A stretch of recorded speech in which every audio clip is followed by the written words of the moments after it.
For today, just like any other normal episode day, magkakatanggap tayo ng isang set of clues. Dapat sabay-sabay tayo manghuhula. Okay, una.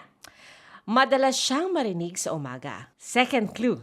Marami tayong napapakinggan sa umaga. Anchor siya sa Super Balita sa Umaga nationwide at anchor din sa Saksi sa Double B. Alam ko na kung sino to. At ang laki ng ngiti ko kasi kanina parang narinig ko na yung boses niya.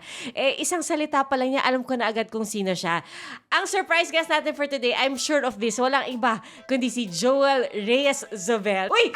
Alam ko kung nasan ka. Surprise! Alam mo kung nasan ako, ha? Yes, nahulaan ko kaagad.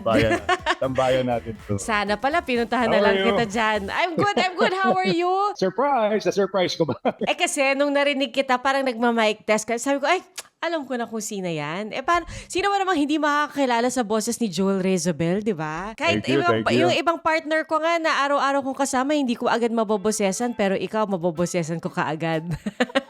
Ganon ka-unique, eh, no? Ganon ka-unique. Parang galing Oo. sa Paul. Yung Ganon boses. ka-unique.